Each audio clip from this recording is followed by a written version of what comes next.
Hey, ¿qué tal amigos? Sean bienvenidos una vez más a esta que es su Granja Humana MX. Miren, quiero tocar un tema muy importante y es el tema del pico de población, ¿no? Es decir, hasta qué nivel la humanidad, la Tierra va a llegar supuestamente, según si todo permanece constante, al punto en donde de ahí para adelante es un descenso poblacional. Ya lo estamos viviendo en cuestiones donde alarmantemente, pues bueno, ustedes lo ven en el caso de Europa, en el caso de los países del primer mundo, donde gran parte de su población ha decidido por un sinfín de razones, ¿no? ¿Sabes qué? No es lo más correcto tener un hijo. Son cuestiones principalmente, obvio, son las económicas, en donde pues esta crisis del nivel de vida que ha sido más bien autoinfligida que por razones donde la economía, no. Todo esto ha sido muy finamente planeado desde hace mucho, desde incluso antes de lo que fue todo este tema del Club de Roma y demás. Ya venían detrás, ¿no? Todos estos tecnócratas a inicios del siglo XX. Con estas ideas que no es tampoco una cuestión nada más contemporánea, es decir, esto viene desde antes. ¿Se acuerdan todo lo que hizo Malthus en el contexto de que, sabes qué? Es que el mundo se va a acabar porque la gente tiene muchos hijos y los recursos obviamente son finitos y la cantidad de gente que nace es mucho mayor que la que podemos producir alimentos, porque aparte pues hay rendimientos decrecientes año con año. Quiere decir que así como en el tema de la población, pues bueno, no va a dar lo mismo un campo para cultivar trigo que lo que dio un año, porque se va agotando la tierra, etcétera, y decía, se acabó, nos vamos a ir de este mundo y demás, ¿no? Entonces son la cuestión de este pensamiento malthusiano. ¿Qué pasa con personajes? Porque al fin y al cabo, bueno, fue refutado en el contexto de usar tecnología para poder mejorar el tema de la tierra del campo, ¿no? Utilizando pues cuestiones para poder incrementar los rendimientos, para poder hacer que se pudiera tener mejores cultivos, mejorando el tema de mejores semillas, sobre todo, ¿no? El agregarle nutrientes al campo y demás. Pero hay una cuestión. ¿Qué pasa a lo largo de la historia con este pensamiento, con personajes como los que les mencioné hace rato, ¿no? Estos clubes privados de personas muy poderosas que tienen tanto dinero y que no piensan como tú, como yo, y lo que buscan que es, ¿no? Para empezar a moldear los comportamientos y a forzarlos, sobre todo lo que decía Larry Flink, ¿no? De BlackRock, donde decía, hay que forzar los comportamientos. Ya no hay que ganarnos en este sentido, pues que la gente quiera ir con estas ideas, no, forzarlos, ¿no? ¿De qué va? Porque este artículo es importante, hacia dónde va, qué implicaciones va a haber para, pues, el mundo en general, si esto se llega en realidad a aplicar. Vean acá, y miren, les voy a poner también parte de cómo va a estar, ¿no? El total de la tasa de fertilidad, esto es los principales países, ¿no? En orden alfabético, y la tasa de fertilidad lo que quiere decir es, bueno, cuántos hijos por hembra o por mujer, o como ustedes quieran llamarle, se tiene. En este caso, para que una sociedad se pueda permanecer a lo largo del tiempo estable, es decir, que la gente que se va de este mundo frente a los que nacen esté ya equilibrado. 2.1 hijos por mujer. Entonces acá ustedes lo están viendo, ¿no? ¿Qué va a pasar? ¿Cuál es el pico más alto de muchas de estas poblaciones? ¿Y qué va a suceder a posteriori? ¿Qué va a suceder? Porque el punto más importante donde más van a tener ahí en tasa de fertilidad serán esos años que están hasta la derecha. Esto es lo que está de último momento, ¿no? Fertilidad. Tasa de fertilidad, Australia 1.66, Austria 1.45, ¿no? Ustedes váyanlo viendo y les voy a comentar ahora sí. Instituto Americano de Investigaciones Económicas, Michael Munger, mira. Prepárense para un mundo en contracción. La Tierra va a alcanzar este pico de población antes de finales de siglo. Y es que dentro de los próximos 25 años, la mayoría de los países desarrollados del planeta se van a enfrentar a una marcada disminución de población, a una reducción de la cantidad de los jóvenes que trabajan para sustentar a esta población en constante crecimiento. Que aquí también viene el tema de lo de la tecnología, donde al fin y al cabo, ¿quién va a poder sustentar con la capacidad productiva y demás a toda esta población que ya no va a ser económicamente viable, activa para este sistema? en el sentido, y ojo, solamente si en el sentido, que quienes sean dueños del capital, es decir, los empresarios, la élite, diga, vamos a utilizar mis recursos, porque son los que lo tienen, para usar inteligencia artificial, robots y todo esto, cultivo de alimentos, porque se va a automatizar, ya están cultivos verticales, ustedes saben, son como si fuera hidroponía, aeroponía de manera vertical, donde ya no necesitan tener la cuestión de tener tierra, sino simplemente con tecnología, ¿no?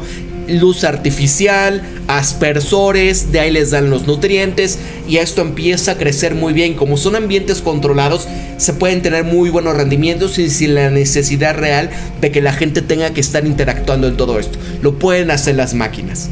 Entonces, hay algo, se llama la falacia del progreso, que no es otra cosa más que un contexto donde al final, ¿qué pasa, no? ¿Qué pasa con esta falacia del progreso? Porque la realidad es que pues mucha de esta gente en verdad no piensa así, ¿no? No piensa en el contexto de que pues toda la tecnología que tenemos en verdad sea para todos, para que ya no tengamos que estar sudando la gota fría y que los avances que tenemos sean para todos. Eso no es cierto, es una utopía. Y lo mismo pasa con esta ciencia ficción del cyberpunk, porque al fin y al cabo es, sí, un futuro distópico en donde la vida sigue siendo igual en como tenemos los errores el día de hoy, pero tienen tecnología para poder tener aumentos, para vivir más tiempo, pero es la misma rapiña que hay al día de hoy, ¿no? Y es parte de lo que cuando en su momento se decía, cuando ya tengamos tal o cual, oye, avance científico, la gente ya no va a tener que trabajar. Y enos aquí.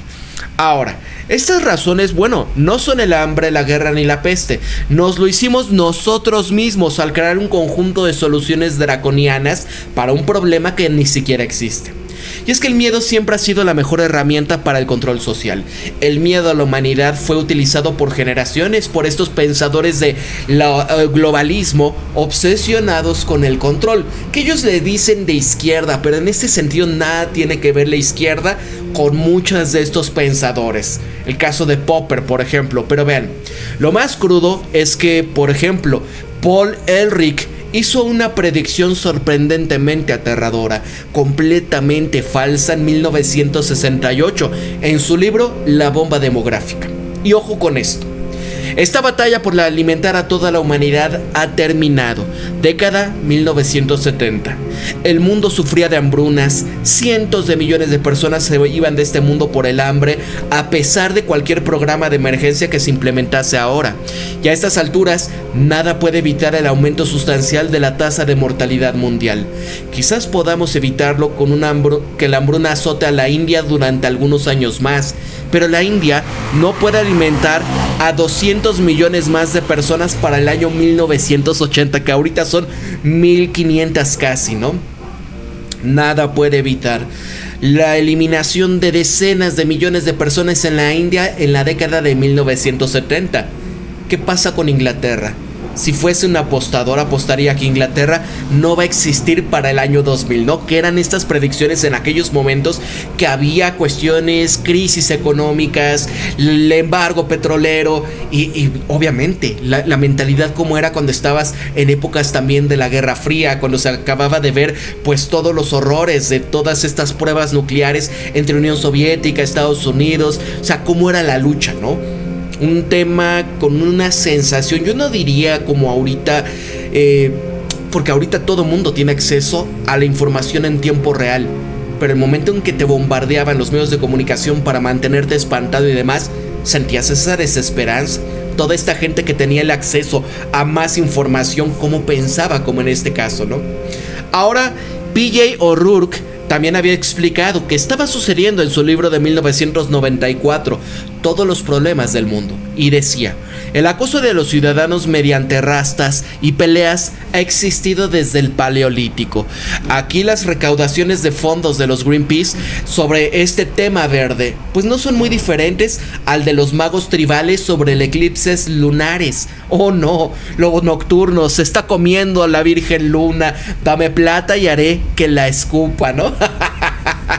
Y literal, ¿qué ha pasado con todas estas cosas? ¿Se acuerdan que incluso esta Greta Thunberg tenía un tweet por ahí que fue 2017 y decía: de muy buenas fuentes tengo que para el año 2023, algo así, ya va a estar enterrado bajo el agua, no sé qué partes del mundo? Y cuando llega 2023 eliminó su tweet, ¿no? Porque todo el mundo ja, ja, ja, y mostrando fotografías históricas, ¿no? De puntos importantes donde sigue la misma playa, sigue el mismo nivel, pero es parte de este pensamiento. Ahora, planificación familiar y la intervención estatal, que esto es cuando la mata, ¿no? Cuando el Estado quiere intervenir y hacer, ¿no? Mira, pero hay más en juego aquí que simplemente engañar a los crédulos. La historia de la superpoblación en la década de 1960 y de 1970, acuérdense, Club de Roma, todo esto, tuvo consecuencias que habían cambiado al mundo, los efectos que ahora se están volviendo evidentes. Y esto no es justo, aunque es divertido culpar a Enric. La verdad es que este pánico generalizado del tamaño familiar surgió de la pseudociencia que sostenía que el crecimiento era la amenaza para la prosperidad. ¿Se acuerdan lo que les decía de ¿cómo se llama? Malthus, Tomás Malthus. Bueno, organizaciones influyentes fueron fundadas por personas muy preocupadas. Por ejemplo, el Consejo de Población, la Federación Internacional de Planificación Familiar, Planned Parenthood, ¿no? Se crearon temprano, 1952. Los países se habían desarrollado y comenzaron a promover las iniciativas agresivas de planificación familiar, a menudo con un apoyo sustancial, a veces con presiones coercitivas, con gobiernos occidentales y agencias internacionales, ¿no? Porque ¿qué iba dando, por ejemplo, el papá del señor Gates con todo esto que él manejaba, ¿no? ¿Por qué creen que su hijo tiene todo este germen o este virus en la mente de querer ir y darles últimas soluciones a un sinfín de personas? ¿Por qué no mejor, si tanto quiere y se preocupa por la gente, por qué no les da medios para que puedan producir sus alimentos? ¿Por qué no les da empleos en realidad, no? Ya a ver si en sí es ganar, ganar, que sean empleos para todos en lugar de, ¿no? Porque así no está el juego. Ahora, Naciones Unidas, el Banco Mundial y estos donantes bilaterales, en particular Estados Unidos a través de la USAID, habían integrado cada vez más este control poblacional en programas para ayuda en el exterior. Altas tasas de fertilidad, en particular en Asia, África y América Latina, se consideraban no simplemente unas tendencias demográficas, sino que eran obstáculos malthusianos para la modernización. Este alivio de la pobreza y de la seguridad mundial. China implementó esta infame política del hijo único en 1979. Y amigos, es la fecha donde están que se lamentan enormemente de este error, porque su población está cayendo a un ritmo acelerado. Año con año ya hay millones de personas menos en su país derivado de esto. ¿Y qué pasaba con estas medidas coercitivas? Incluidas esterilizaciones, el tema de forzar a las mujeres a interrumpir su embarazo, y donde en India llevaron a cabo campañas de esterilización masiva, en particular durante este periodo de emergencia, 1975-1977. A menudo utilizaban la fuerza o la presión social extrema, incluida retención de tarjetas de racionamiento. Varios países de Asia Oriental habían visto programas agresivos, controlados por el Estado, que a menudo financiados por el Banco Mundial, que buscaban utilizar métodos cuestionables y coercitivos para poder reducir el crecimiento de poblaciones de forma rápida y permanente. Y en no pocos casos, por supuesto, la disponibilidad del tema de los anticonceptivos fue de hecho el medio para que las mujeres pudiesen elegir tener menos hijos, pero también una combinación de estas opciones para la coerción estatal significaba que incluso que quienes deseaban tener más hijos o que lo habían deseado si la presión social se había aplicado con mayor sensatez, se vieron desviadas en sueños para las personas de tener varios hijos, ¿no? ¿Cómo te atreves? Eres un tercermundista, eres un tal por cual, y no. Ahora sería bastante malo si este fuera el final de la historia, pero es solamente el principio, porque la santurronería del cientificismo ya creó una verdadera crisis demográfica que está afectando al mundo durante décadas, o estará afectando al mundo. Hay naciones que pueden también no recuperarse jamás, al menos no en la forma actual. Esta crisis es el desplome demográfico. Amigos, ¿qué va a pasar con Japón, que incluso piden ya que saquen al actual primer ministro porque el tipo quiere traer a forciore y todo el tema de la diversidad, de equidad, de inclusión y pues empezar a amasar cantidades de personas que no vienen de Japón, en lugar de empezar a tratar de mejorar las condiciones para que la gente en verdad quiera en realidad tener un hijo, quiera en realidad mejorar sus condiciones y no toda esta presión orientada al occidente, no toda esta presión en donde su sistema económico ha sido basado en vender su maquila de alta especialidad a los Estados Unidos, donde ya vieron lo que está pasando ahorita. ¿Y qué quieren?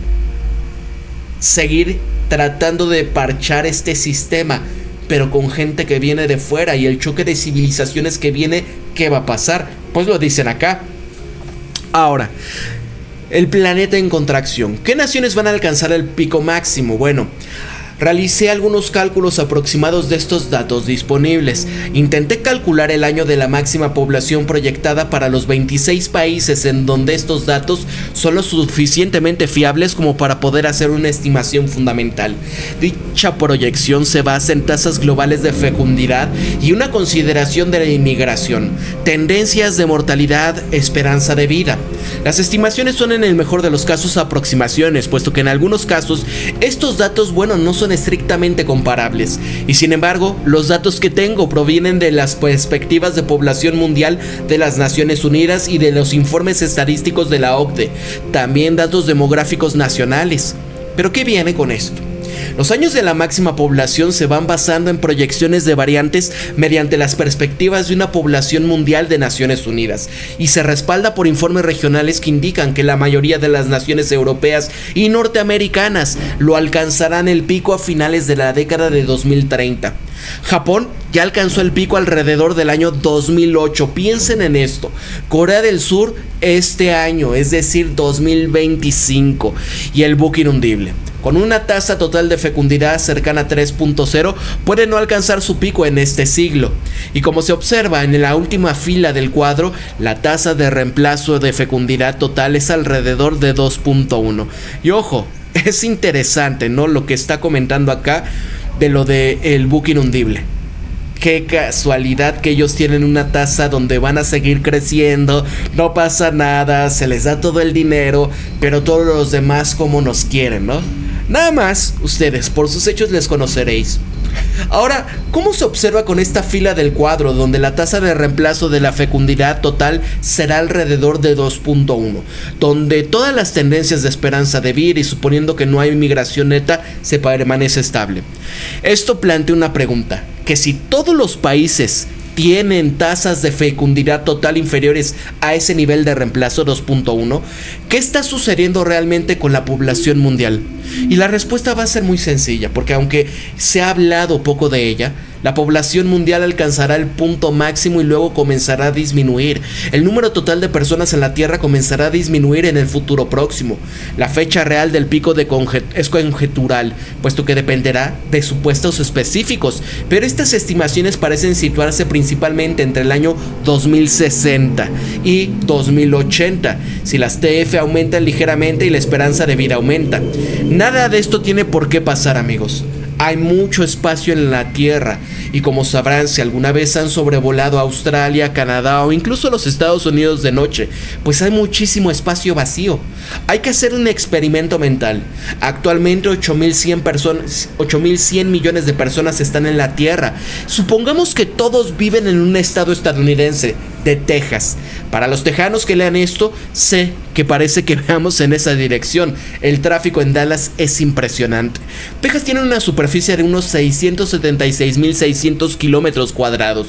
Suponiendo que las tendencias actuales vayan a continuar y que literalmente todo el mundo se mudase a Texas, ¿qué sería? Bueno, 8.100 millones de personas, donde 676.600 son aproximadamente 12.000 personas por kilómetro cuadrado, En el total de los kilómetros, la población entre los kilómetros serían 12.000 personas por kilómetro cuadrado. Es un poco más denso, que los 5 distritos de Nueva York, unos 11.300 por kilómetro cuadrado, pero mucho menos que París, que son de 20.000, mucho menos que el caso de Manila, 44.000.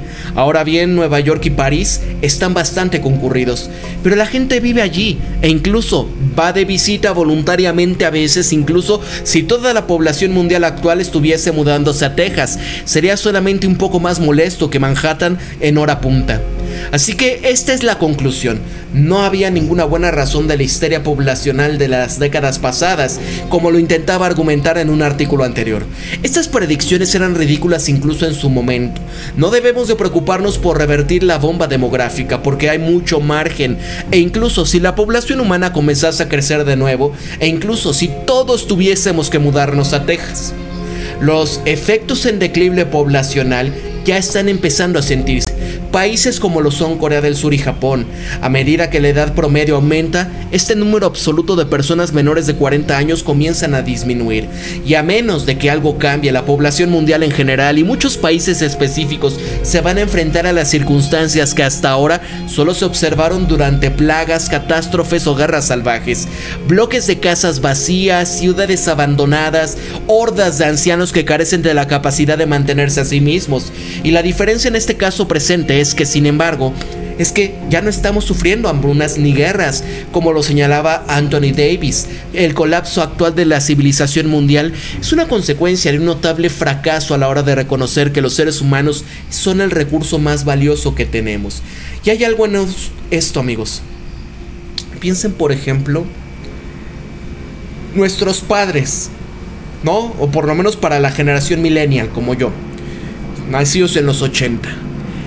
¿Qué pasa cuando nuestros padres, que son los llamados o conocidos boomers, están quizás entre ahorita y unos 20, máxime 30 años, ¿no? Claro, puede haber quien todavía llegue a vivir más de 100 años, pero supongamos esto, ¿no? ¿Qué va a pasar cuando ellos tenían en promedio 7 hijos, por ejemplo, ¿no? Eran 7 hermanos, 10 hermanos, 11 hermanos, 3 hermanos, ¿no? Eran muchos. ¿Qué pasa en nuestra generación? En general, ¿cuántos éramos, no? Mínimo 2, 3 hermanos, 4 hermanos, ¿no? Pero eran mínimo 2.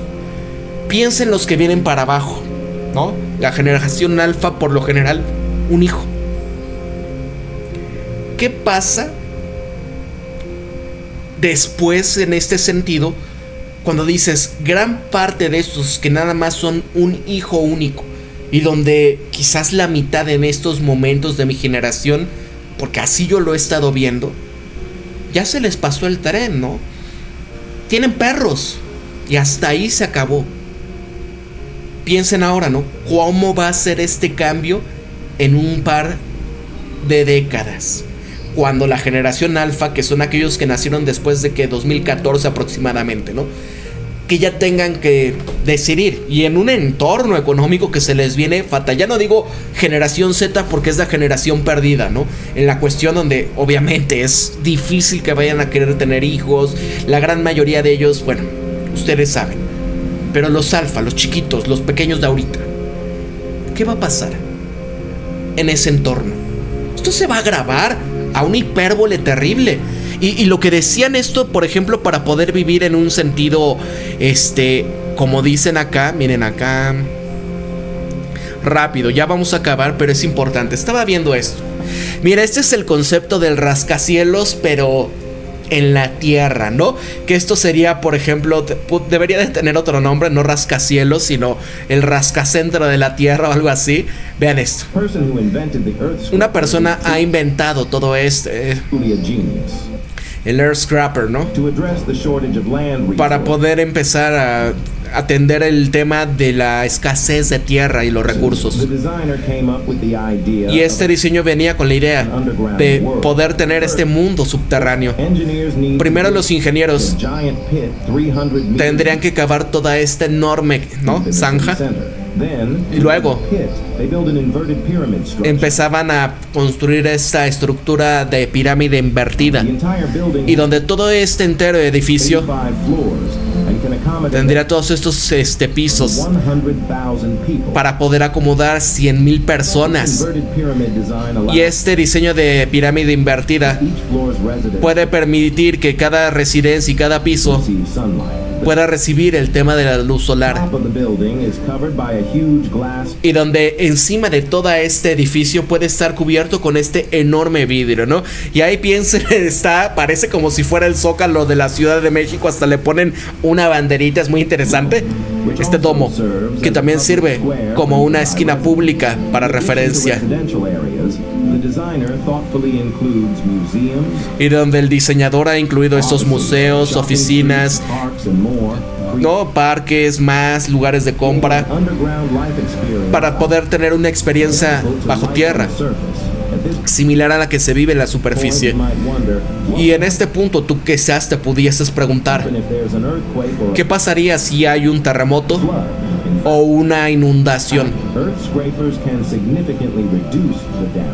Pero vaya, este diseño significativamente puede reducir enormemente el daño causados por terremotos o esto. Sin embargo, el desafío será poder evacuar todas estas, ¿no?, la cantidad de agua en un evento de una inundación. Fuego, que es todavía un problema completamente irresoluble. Por lo tanto, el concepto de todavía no se ha podido realizar. Si algún día en el futuro se puede convertir en una realidad, ¿no? ¿Tú vivirías ahí? Estaría muy interesante, ¿no? Para poder empezar a utilizar lo que está para afuera, ¿no?, en otro sentido, para que se recupere la tierra. Y sí, obviamente, por ejemplo, aquí, por lo menos en el Valle de México, que vivimos en una cuenca, que aquí había un lago, y ahorita que nos tocó pues la temporada máxima de lluvias en algún muy buen rato, pues estaríamos completamente inundados. ¿Se imaginan un tema de una fuga de gas, de que algo suceda? Es todavía un tema para la tecnología, pero aún así, con todo este concepto, ¿qué se puede lograr hacer para que digas, imagínate inteligencia artificial, imagínate conceptos utópicos en este sentido, tú digas, ya podemos pasar nuestra vejez ahí, puedes estar dedicándote a las artes, pues, no, ahí, no. Se imaginan que un gobierno diga, vamos y hemos adquirido centros de inteligencia artificial súper avanzados para poder manejar toda esta gran cantidad de ejércitos robots para que construyan y nos mantengan a todos en un estado de nirvana, ¿no? Y nuestro único propósito, ¿cuál va a ser? Reproducirnos y vivir la vida, ¿no? Se llama utopía. Y para poder construir la distopía que les he comentado, el del Cyberpunk, primero tenemos que llegar a un concepto. ¿Qué queremos, no? Para la Gran Humana MX, se despide Pablo, y recuerden esto siempre: piensen críticamente, sean ustedes mismos, conózcanse de verdad quiénes son, sean empáticos, amigos. Nos vemos hasta la próxima. Compartan en sus redes sociales, suscríbanse al canal, pónganle un pulgar para arriba, y aquí cuando estén suscritos hay una campana. Pónganle clic y elijan recibir todas las notificaciones. Si te gustan mis videoprogramas, me puedes apoyar muchísimo con un super chat, un super sticker, o incluso aquí abajito hay un botoncito que se llama super gracias. Se los agradezco de verdad. Y si me puedes apoyar también, digo, aquí a mis mecenas de Patreon se los agradezco, pero a través de esta página también me puedes apoyar desde $1 o uniéndote como miembro del canal. 9 pesos mexicanos es más que suficiente. Nos vemos para la próxima, para la Gran Humana MX. Hasta luego, cuídense mucho, pórtense bien.